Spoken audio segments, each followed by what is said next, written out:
देखो बच्चों, आगे कौन से क्षेत्र में कौन सी भाषा बोली जाती है वो देखिए।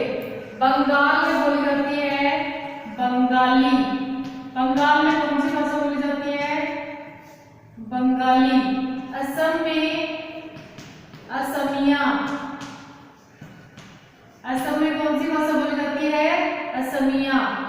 केरल में मलयालम। केरल में मलयालम बोली जाती है। गुजरात में गुजराती और पंजाब में पंजाबी व महाराष्ट्र में मराठी भाषा मुख्य रूप से बोली जाती है। फिर देखो किन किन भाषाओं के लिए किस किस लिपि का प्रयोग किया जाता है। जैसे संस्कृत भाषा है, संस्कृत के लिए कौन सी लिपि का प्रयोग किया जाता है? देवनागरी लिपि।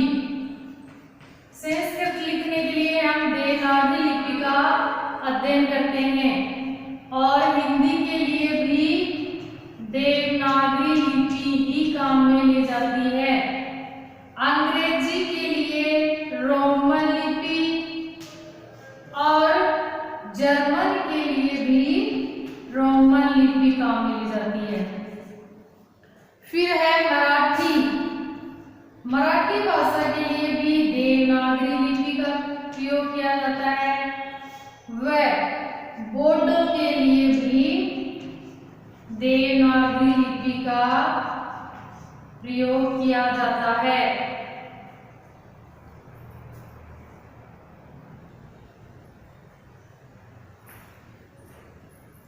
अब देखो नेपाली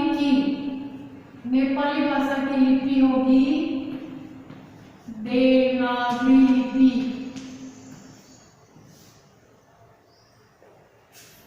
तो उर्दू भाषा की लिपि होगी फारसी। पंजाबी भाषा की लिपि होगी गुरुमुखी।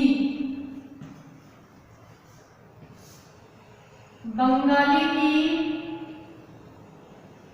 बांग्ला।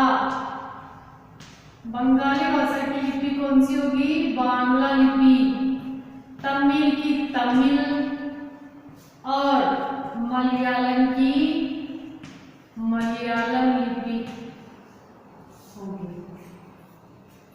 इतना समझ में आया कि कौन सी भाषा के लिए कौन सी लिपि का प्रयोग किया जाता है। फिर देखो अगला टॉपिक है अपना इसी चैप्टर में, अगला टॉपिक है व्याकरण। तो हमें ये देखना है कि व्याकरण किसे कहते हैं। से किसी भी भाषा का शुद्ध ज्ञान करने के लिए, शुद्ध लिखने के लिए और व्यवस्थित ढंग से लिखने के लिए हमें सबसे पहले किसके ज्ञान की आवश्यकता पड़ेगी? व्याकरण के ज्ञान की आवश्यकता पड़ेगी। तो व्याकरण किसे कहते हैं? भाषा को शुद्ध रूप में लिखने, बोलने, पढ़ने का ज्ञान कराने वाला शास्त्र व्याकरण कहलाता है। कि हमें अगर व्याकरण का ज्ञान नहीं होगा तो ना तो हम भाषा को शुद्ध लिख पाएंगे, ना बोल पाएंगे और ना ही पढ़ पाएंगे। इसलिए भाषा को शुद्ध लिखने के लिए, व्यवस्थित ढंग से लिखने के लिए और पढ़ने के लिए हमें सबसे पहले व्याकरण के ज्ञान की आवश्यकता है। इसलिए हिंदी में हमें व्याकरण का ज्ञान होना बहुत जरूरी है।